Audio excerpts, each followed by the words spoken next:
Hello students, welcome to my channel. Today we will discuss the different chemicals obtained from the NaCl. Okay, in the previous video I told you that we can prepare different chemicals from NaCl. Okay, so first of all we will discuss the first chemical, that is caustic soda. ठीक है, caustic soda. Caustic soda is a common name. Okay, its chemical name is sodium hydroxide. Chemical name is sodium hydroxide. Sodium hydroxide को हम कहाँ से prepare कर सकते हैं?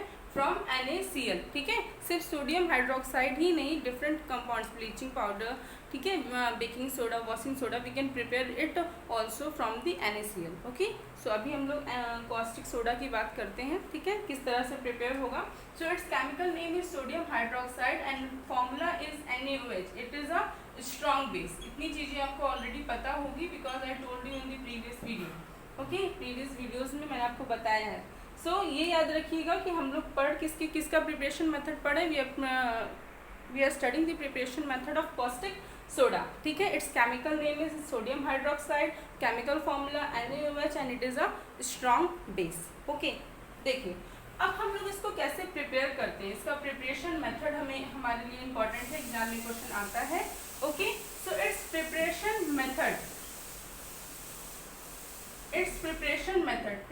Method के लिए मैं आपको बता दूं, हम लोग यूज करते हैं NaCl प्लस वाटर. जो सोल्यूशन होता है NaCl एंड वाटर का, it is known as brine. ठीक है, क्या बोलते हैं इसको? Brine. So brine is a solution of NaCl and H2O. ठीक है, H2O और NaCl जब कंबाइन होते हैं, ठीक है, कंबाइन का सोल्यूशन बनाया जाता है तो उसको हम लोग बोलते हैं ब्राइन. कंसनट्रेटेड सोल्यूशन होता है. ठीक है, सो हम लोग ब्राइन का कराते क्या है? Electrolysis. We can obtain NaOH from the electrolysis of brine. किसकी इलेक्ट्रोलिसिस से? ब्राइन. इलेक्ट्रोलिसिस का मतलब होता है बाय पासिंग इलेक्ट्रिक करंट. ठीक है, इलेक्ट्रोलिसिस मेथड का नाम है. इलेक्ट्रोलिसिस कैसे होती है? जब हम इलेक्ट्रिक करंट पास करते हैं, किससे? ब्राइन से. जब हम ब्राइन से इलेक्ट्रिक करंट पास आउट करते हैं, देन हमें क्या ऑब्टेन होता है? NaOH. ठीक है, and this process is also known as chloroalkali process. Chloroalkali process. क्यों क्लोरोएल्किली प्रोसेस बोलते हैं इसको? बिकॉज जो उसके प्रोडक्ट्स बनते हैं वो होता है क्लोरीन. ठीक है, आपको क्लोरीन का फॉर्मेशन होता है. एल्किली क्या होता है? जो बेस वाटर में सॉल्युबल होते हैं उनको हम लोग बोलते हैं एल्किली. तो NaOH वाटर सॉल्युबल है, सो NaOH बन रहा है sodium hydroxide. It is a alkali. ठीक है, तो chloroalkali process because by as the products are chlorine and NaOH. एक प्रोडक्ट और भी बनता है, दैट इज हाइड्रोजन गैस. ठीक है, इतनी चीजें आपको समझ में आई. ओके, चलिए अब हम लोग पूरा मेथड देखते हैं कि एग्जैक्टली होता क्या है. मैं आपको इलेक्ट्रोलिसिस के बारे में शॉर्ट में बता दूं, इतना डिटेल में नहीं है 10th में. फिर भी इलेक्ट्रोलिसिस का मतलब होता है कि सपोज इस टाइप से कोई कंटेनर है, उसमें दो मेटल्स की रॉड लगाई जाती है. इन मेटल्स की रॉड को हम कनेक्ट किससे करते हैं? बैटरी से. मेटल की रॉड्स को जब हम बैटरी से कनेक्ट करते हैं तो जो टर्मिनल बैटरी के पॉजिटिव मतलब जो मेटल की रॉड बैटरी के पॉजिटिव टर्मिनल से कनेक्टेड है वो it act as positive electrode, और जो नेगेटिव से कनेक्टेड है वो नेगेटिव की तरह बिहेव करेगी. नेगेटिव को हम लोग बोलते हैं कैथोड और पॉजिटिव को बोलते हैं एनोड. ठीक है, और यहीं पे हम लोग किसका सोल्यूशन लेते हैं? ब्राइन. ब्राइन मतलब NaCl प्लस H2O. ठीक है, तो जब इसमें से हम इलेक्ट्रिक करंट को पास आउट करेंगे, ठीक है, ये मैंने आपको शॉर्ट में बताया है बिकॉज बहुत ज़्यादा डिटेल में नहीं है यहाँ पे. ठीक है, इलेक्ट्रोलिसिस का मतलब मुझे समझाना था कि बाय पासिंग इलेक्ट्रिक करंट. ठीक है, तो होता ये है कि जैसे आपका NaCl है. ठीक है, NaCl जब NaCl में इलेक्ट्रिक करंट पास आउट किया गया तो it will break into Na plus and Cl minus. Na plus और Cl माइनस में ब्रेक होगा. सेम एज जो हमारा H2O है, it will break as H plus और OH माइनस. H प्लस और OH माइनस में ब्रेक होगा. ठीक है, तो अभी मैंने बताया था कि cathode and anode. At cathode मतलब negative terminal. Cathode means negative terminal. ठीक है, या फिर निगेटिव इलेक्ट्रोड आप बोल सकते हो. तो जो निगेटिव के पास कौन सा चार्ज जाएगा, कौन सा आयन निगेटिव के पास जाएगा? Positive ion. ठीक है, पॉजिटिव आयन किसकी तरफ जाएगा?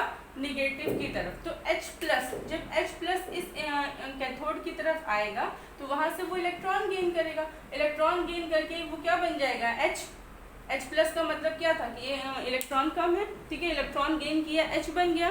फिर H और H कंबाइन होके क्या बनाएंगे, H और H will combine and form H2। H2 क्या है, गैस है, ठीक है। सो इस तरह से होता है। जो अभी मैंने आपको दो टर्मिनल्स बताए थे, इसे यहीं पे H प्लस वाला H प्लस जाएगा और यहाँ से इलेक्ट्रॉन गेन करके हाइड्रोजन गैस रिलीज होगी। तो एक चीज़ आपको याद रखनी है कि जो हाइड्रोजन गैस है वो कहाँ से रिलीज होती है, it will release from the cathode side, ठीक है। हाइड्रोजन गैस कैथोड टर्मिनल से या कैथोड इलेक्ट्रोड से रिलीज होती है, ठीक है ना। एट एनोड, एट क्या, एनोड, एट एनोड पर क्या होगा, एनोड क्या है, पॉजिटिव टर्मिनल। तो पॉजिटिव टर्मिनल में कौन सी चीज जाएगी, निगेटिव वाली, ठीक है। तो यहाँ पे कौन आएगा, Cl, ठीक है। Cl क्या आएगा, यहाँ पे Cl आएगा। जब Cl यहाँ पे आएगा तो Cl से क्या बनेगा, क्लोरीन गैस, ठीक है। इस Cl से क्या बनेगा, क्लोरीन गैस। कैसे बनेगा, अब ये Cl माइनस है, एक इलेक्ट्रॉन लूज कर दे, ठीक है, एक इलेक्ट्रॉन लूज कर दिया, फिर Cl plus Cl, it will form Cl2। Cl2 means chlorine gas, ठीक है, this is the chlorine gas. तो क्लोरो एल्कली प्रोसेस में, ये ऑब्जेक्टिव टाइप क्वेश्चंस में एग्जाम में आ जाता है कि क्लोरो एल्कली प्रोसेस में क्लोरीन गैस किस इलेक्ट्रोड में मिलती है, तो वो एनोड होगा। और हाइड्रोजन गैस कहाँ मिलेगी आपको, कैथोड में। मैं बहुत डिटेल में बता रही हूँ, एनसीईआरटी में इतना डिटेल में भी नहीं है आपके, ठीक है। सो अब ये जो पूरा प्रोसेस था, मतलब पूरी जो रिएक्शन है वो क्या होगी, ये तो मैंने सिर्फ आपको अंदर, मतलब ये प्रिपरेशन किस तरह से होता है वो बता रही हूँ। मतलब रिएक्शन क्या है, रिएक्शन होगी आपकी NaCl प्लस H2O। आपको एग्जाम में सिर्फ डायरेक्टली यही रिएक्शन लिखनी है, NaCl H2O, it will form NaOH, this is known as brine, ये ब्राइन है, ठीक है। NaOH plus H2 plus Cl2, ठीक है। This is the reaction and this is the caustic soda or you can say sodium hydroxide, ठीक है। So this sodium hydroxide is prepared from NaCl। बाद में मैंने आपको जब H2 और Cl2 बता दिया था, अब तो आपके पास क्या बचा था, Na प्लस और OH माइनस, जो कि कंबाइन हो गया, ठीक है। So this is the complete reaction of caustic soda. यही रिएक्शन आपको एग्जाम में लिखनी होगी। कभी कभी रिएक्शन थोड़ा सा घुमा के भी पूछता है, I hope you are able to see, ठीक है, okay. So this is the reaction, okay, NaCl plus H2O, NaOH और H2 plus Cl2, and this process is known as chloro alkali process. Chloro alkali process, chloro alkali process के through we can prepare sodium hydroxide, ठीक है, समझ में आया। This is the preparation method, okay. ना अब हमको इसके कुछ यूजेस पढ़ लेने चाहिए, ठीक है। अब इसमें जो जितनी भी चीज़ें इसमें से रिलीज हो रही हैं वो सारी की सारी यूजफुल हैं। हाइड्रोजन रिलीज हुआ, उसके भी यूजेस हैं। Hydrogen gas, chlorine gas release हुई, उसके भी यूजेस हैं। इवन जो NaOH रिलीज हो रहा है उसके भी यूजेस हैं, ठीक है। तो हम कुछ यूजेस डिस्कस कर लेते हैं। First of all uses of hydrogen, uses of hydrogen, hydrogen का क्या यूज है, ठीक है। It is use for the manufacturing of ammonia. आपने अमोनिया का नाम सुना होगा, तो अमोनिया फॉर्मूला होता है NH3। तो जो हाइड्रोजन है it is use for the manufacturing of ammonia, वो अमोनिया की मैन्युफैक्चरिंग में यूज होता है, अमोनिया की मैन्युफैक्चरिंग के लिए यूजफुल है, ठीक है, okay. So the next point is in metallurgy. In metallurgy का भी नाम आपने सुना होगा, नहीं सुना होगा, सॉरी, मेटलर्जी इसके आगे हम लोग पढ़ेंगे। तो जो मेटलर्जी में मेटल्स को हम लोग क्या करते हैं, मेटल, प्योर मेटल, मतलब मेटलर्जी एक प्रोसेस है जिसके थ्रू हम किसी और से प्योर मेटल एक्सट्रैक्ट करते हैं, ठीक है। प्योर मेटल एक्सट्रैक्ट करने का ये मेथड है। तो मेटलर्जी में भी हाइड्रोजन का यूज़ किया जाता है। किसके लिए यूज़ होता है, रिडक्शन के लिए, ठीक है। वहाँ पे रिडक्शन के लिए हाइड्रोजन का यूज़ होता है। So in metallurgy it is hydrogen is also used, ठीक है, ओके। और लिक्विड हाइड्रोजन जो होती है, liquid hydrogen is used as a fuel. Liquid hydrogen used as a fuel in rockets, ठीक है। रॉकेट्स रॉकेट्स में liquid hydrogen as a fuel की तरफ से भी यूज़ होती है। अमोनिया की मैन्युफैक्चरिंग में यूज़ होता है। फॉर्मूला होता है N2 + H2 और फॉर्मेशन होता है NH3। ठीक है, ये अमोनिया का फॉर्मेशन है, तो अमोनिया के फॉर्मेशन में भी H2 का यूज़ होता है। मेटलर्जी में यूज़ होता है। Liquid hydrogen is used as a fuel in the rockets. These are the some of the uses. और भी कई सारे यूजेस हैं, बट ठीक है, that's enough. Okay, now next हम लोग यूजेस डिस्कस करेंगे। क्लोरीन का यूजेस वैसे आपको काफ़ी पता होगा। It is used as disinfectant. ठीक है, की तरह भी यूज होता है। So now uses of chlorine. ठीक है, क्लोरीन Cl2, क्लोरीन गैस होती है Cl2। चलिए क्लोरीन लिख दे रहे हैं। ठीक है, uses of as a germicide and disinfectant. ठीक है, डिसइंफेक्टेंट की तरह यूज होता है ये।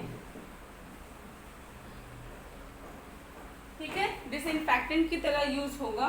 ठीक है, फॉर जो मैं आपको बताऊं, जैसे जो स्विमिंग पूल होता है, तो स्विमिंग पूल वगैरह में वहाँ पे जो भी बैक्टीरियाज हो जाए, कैन से जो गंदगी होती है, वो सबको भी क्लीन करने के लिए क्लोरीन का नॉर्मली यूज़ होता है। तो जिससे वो मतलब एज अ जर्मिसाइड या एज अ डिसइंफेक्टेंट यूज़ होता है। मतलब जो वाटर है उसको स्टरलाइज कर देता है, उसके अंदर जो भी इम्प्योरिटीज़ मतलब आती रहती हैं उसको रिमूव करता है। ठीक है, so this is the use.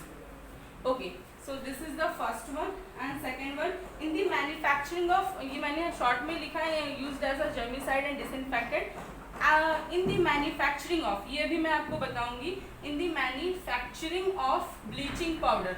ठीक है, क्लोरीन का यूज हम करते हैं, मेनली क्लोरीन का यूज होता है for in the manufacturing of bleaching powder. Bleaching powder को हम बना सकते हैं with the help of chlorine. ठीक है, ये भी एक प्रिपरेशन मेथड है जो कि अभी हम लोग डिस्कस करेंगे। So in the manufacturing of bleaching powder this is the use. ठीक है, it is also use in the manufacturing of CFC। CFC का मतलब होता है क्लोरोफ्लोरोकार्बन। ठीक है, एक तरह का कंपाउंड है, अभी 10th में नहीं पढ़ना, बट CFC के फॉर्मेशन के लिए या CFC के मैन्युफैक्चरिंग के लिए भी क्लोरीन का यूज किया जाता है। It is use for the manufacturing of CFC means chlorofluorocarbon. ठीक है, क्लियर? ओके, नाउ ठीक है, इन दी मैन्युफैक्चर ऑफ पेस्टिसाइड्स वगैरह बनाने के लिए भी क्लोरीन का यूज होता है। सो this is the another use of chlorine. ज़्यादातर ये डिसइंफेक्टेंट की तरह यूज होता है। ब्लीचिंग पाउडर की मैन्युफैक्चरिंग, अभी हम लोग ब्लीचिंग पाउडर का भी प्रिपरेशन मेथड क्लास 10 के कोर्स में है, तो वो भी हम डिस्कस करेंगे। ठीक है, so next use of NaOH के भी थोड़े यूजेस देख लें। डायरेक्टली एग्जाम में यूजेस नहीं पूछता है, बट आपको पता होना चाहिए क्योंकि वो कहीं पे भी कुछ घुमा के क्वेश्चंस दे सकते हैं। ठीक है, तो अब हम लोग sodium hydroxide, uses of sodium hydroxide we will discuss. ठीक है, तो सोडियम हाइड्रोक्साइड का यूज हमको भी देखना है। It is used in paper industry. ठीक है, पेपर इंडस्ट्री में यूज होता है किसका? सोडियम हाइड्रोक्साइड का। It is used in the paper industry for degreasing metals. ठीक है, मेटल्स के डिग्रीसिंग के लिए भी यूज होता है। ठीक है, now in manufacturing of dyes वगैरह बनाने के लिए भी NaOH का यूज होता है। मैन्युफैक्चरिंग ऑफ डाइज बनाने के लिए भी यूज किया जाता है NaOH का। ठीक है, soaps and detergent, it is also use for the manufacturing of soaps and detergents. ये भी हम लोग नेक्स्ट चैप्टर में पढ़ेंगे, जब कार्बोनेट्स कंपाउंड हम लोग पढ़ेंगे तो वहाँ पे हम लोग डिस्कस करेंगे कि किस तरह से NaOH का यूज़ होता है for the manufacturing of soaps and detergents. बहुत ज़्यादा डिटेल में तो नहीं है, बट हाँ इन शॉर्ट में है। ठीक है, तो सोप्स एंड डिटर्जेंट्स के मैन्युफैक्चरिंग के लिए भी NaOH का यूज़ होता है। So these are some of the uses of NaOH, hydrogen gas and chlorine, जो मैंने आपको बता दिया। And even most important thing is that जो रिएक्शन मैंने आपको लिखी थी प्रिपरेशन मेथड वाली, that reaction is very much important, ठीक है। सो वो रिएक्शन आप अच्छे से याद रखिएगा कि ब्राइन का how you will get the NaOH, okay, you will get the NaOH by the electrolysis of Bryan. हाँ, मैंने जो एरो बनाया था उसके ऊपर इलेक्ट्रोलिसिस मेंशन नहीं किया था, बट आप इलेक्ट्रोलिसिस मेंशन कर दीजिएगा, ठीक है। NaCl प्लस H2O, इलेक्ट्रोलिसिस की वजह से ही फॉर्मेशन हो रहा है NaOH plus H2 plus Cl2 का, ठीक है। यहाँ पे इलेक्ट्रोलिसिस मेंशन करना बहुत ज़्यादा जरूरी है। Okay students, thank you. I hope आपको ये चीज़ समझ में आ गई होगी।